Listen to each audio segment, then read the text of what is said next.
Hello everybody, Ben Rogers here, the Raptors Digest. Josh, you're filling in today. Riker, he's out climbing mountains in the west coast. Well, I don't know if it's the west coast. Calgary, it's west compared to Newfoundland. So Josh is in here, our draft expert on the Raptors Digest as well, I want to say. Certainly know more than Riker and I on these draft prospects. We're breaking down a guy that could potentially fall. We've seen some reports. Everyone obviously thinks they're predicting Jalen Suggs is going to come to the Raptors. And we actually recorded a video on him a couple days ago, breaking him down. So check that out after this video. But one guy that, because people are saying the Rockets might take Suggs, the Cavs got their own stuff going on. But one guy that could fall to the Toronto Raptors is Jalen Green. And this guy is bursting with potential, Josh. Yeah, that would be a great situation. I know everyone loves the idea of Suggs becoming a Raptor. Positionally and culture-wise, it's a seamless fit. Like, he takes care of the ball on both both ends of the floor. He really is a well-rounded player. Like, we prioritize players that do that. So it seems like the natural pick, but ideally, we do want Jalen Green. He is the better player. He's been called a unicorn. He's got more size to him. Jalen Green, he's overall just the better scorer in the draft. And I think that that's harder to find, obviously. I like Suggs, but I think he gets a little bit overhyped at times. He looked like the third best player on the court for Gonzaga. So I like the route that Green took, going to the G League. It's way harder competition. He's been playing with grown men for a while now, and he's already still been showing out. So that'd be my pick for the Raptors. But again, we need him to fall to us for that to happen, which I don't know if that's too likely. Yeah, well, some people are saying the Rockets might take Suggs, and Riker in our video on Suggs said that they'd rather Green. There's a few people in the comment section agree with him. We can get into that debate later. But if you look at Jalen Green, the player, as you mentioned, 6'6", average 18 points per game while playing those 15 games in the G League. Obviously a very small sample size. 37% from three. Can get buckets. He's an athlete. And one really just intriguing stat that you got to look at when you're predicting the future growth as a shooter. He's already an 83% free throw shooter from the line. That's a remarkable number, and that's only going to get better. So Jalen Green, he can score it. He's athletic. In the draft video that we talked about in the draft lottery, there's comparisons to Kobe Bryant. So obviously that's a very high ceiling for him to reach. But, you know, those types of scorers, those types of players, that could be a really nice piece to add into this Toronto Raptors squad, who obviously we've had question marks about having a go-to scorer down the stretch of games. Obviously Suggs, he has that leadership, he has that winning mentality, obviously leading Gonzaga to the championship game, hitting clutch shots and doing all these sorts of things. But Green brings another sort of dynamic to this Raptors squad. Just the abundance of moves in his bag, different ways to score, a little bit bigger, can probably, obviously, we're probably going to keep Fred VanVleet unless craziness happens this offseason. Fred VanVleet's the starting point guard. Suggs is more of an on-ball guy. Green can play off the ball a little bit. So you're saying you take Green over Suggs right now, Josh, and so is it scoring? Is it the passing? You know these guys more than Riker. You followed the draft a bit closer. Yeah, it's the red hot offense for me. The guy can create from anywhere on the floor. Suggs is super creative, super hardworking, and he's got great defensive instincts. So he's got a lot of the stuff that you can't really teach. And that's why when you put him alongside Fred VanVleet, you're going to see some special chemistry.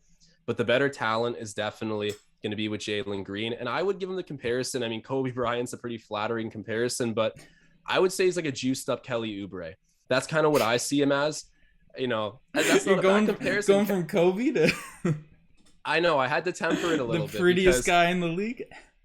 Yeah, well, I mean, Jalen Green, he's a looker too. I mean, you can be the judge, but this guy, he'd be killing it in Toronto. And I think that just alone, the offense, just that roof that he's got, which I said, juiced up Kelly Oubre. Let's not make it, one-to-one comparison.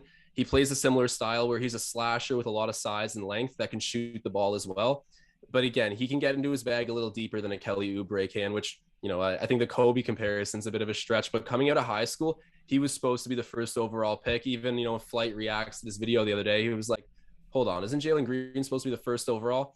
Not saying you should go to Flight for all of your basketball knowledge, but a lot of people were under the impression that he'd be the first overall pick this draft. Cade Cunningham has a crazy season. But then we have this weird sampling comparison, right? Because we had one guy who went the G League route, one of the first premier draft players to do that. versus the other group of prospects like Cade Cunningham, Mobley, Suggs. They all went the NCAA traditional route. So it's tough to really measure skill in that, I guess, the cross manner that you need to do it to really evaluate who you want to take. But I think at the end of the day, Green probably should get taken right after Suggs. Or sorry, not right after Suggs, right after Cunningham. I would say he's truly as good enough to be the second overall pick. Mobley obviously is going to fill that role at center for someone, which is a pretty big deal. But Green just has that scoring that is really explosive and really hard to find, especially on a guy that young. He's really sizable. He'd be my pick if we can get him. Yeah. So those are stuff breaking down Green and Suggs. And I guess we can feed into this debate a little bit more, because the one thing I really like about Suggs is he gives that aura of a Toronto Raptor. Dog, smaller point guard that can grind it down on defense, is a leader of a team. And losing Kyle Lowry, Suggs seems like, obviously Fred VanVleet has been made the comparison. He's the guy that Lowry's given the torch to be the leader of the squad. And yes, Fred VanVleet is going to be if Kyle Lowry leaves, he's going to be the guy that's galvanizing the troops, that's getting everyone juiced and hyped up, workouts in the off season. But Suggs seems like the true natural progression of Kyle Lowry in terms of playmaking, his ability to slash. Finishing around the rim is a better skill for Suggs. Obviously, Fred has a different style. He's more of a score first point guard rather than a playmaker, and gets most of his buckets off just insane threes with people in his face rather than, sticking his booty into people in the paint and finishing around bodies. So Suggs, I feel like, is that Kyle Lowry 2.0. So that's why I'm really attracted to him coming into this Toronto Raptors team and carrying on that legacy of the legendary point guard. But Green, obviously, being that scoring wing guy, we have Fred VanVleet, who's very unlikely to get traded. He's the guy that represented us in the draft lottery. It would be crazy if he's moved on. So assuming we keep this core, reports are saying Gary Trent Jr. is back.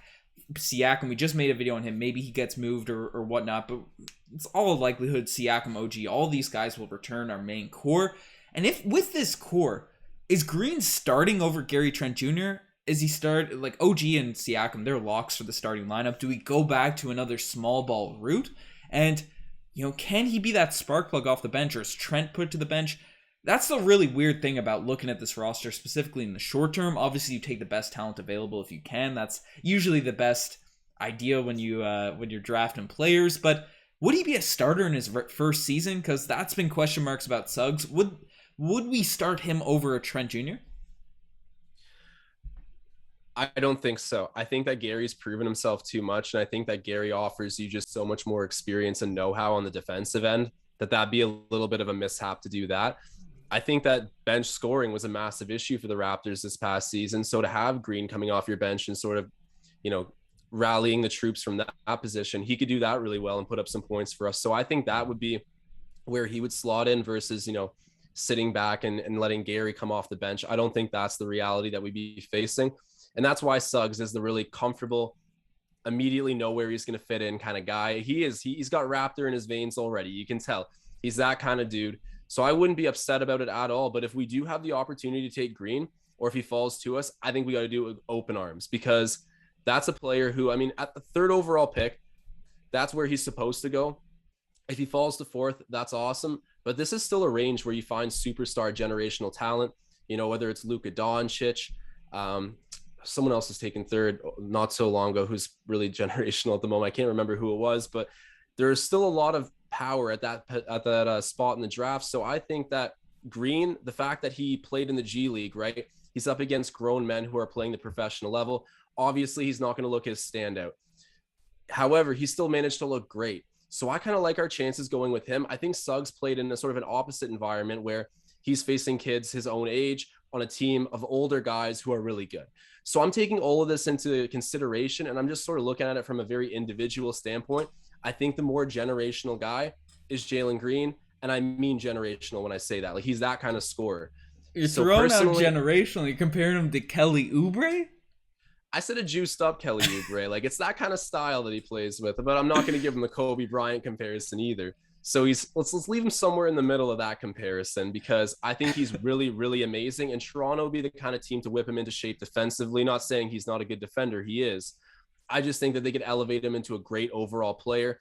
And Suggs, he'll come to the Raptors in all likelihood and end up being a great franchise player for us. Not bashing him being on the team, but Green's the better player to me right now at this moment, or the person that I feel more sure of.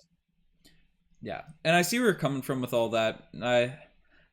We cared out the takes, the scoring at the start, but Suggs, those quintessential Raptor guys, that's who you take. You build back that culture. We're losing some guys to the championship culture, so I'm high on Suggs. But obviously, a lot of people want Jalen Green. You've spoken highly of him this whole pod, and there's been the question marks thrown out that obviously the Pistons aren't going to trade their first pick for Cade Cunningham. Very unlikely. No rumors around it. They're drafting Cade, but the Houston Rockets, they've been openly saying they might hear trade offers for that second overall pick. The Cleveland Cavaliers, they're in a bunch of rumors, making a video on Courtside that's probably already out by now about them trading Colin Sexton and these guys. So would you be willing to trade up in this draft to select a Green?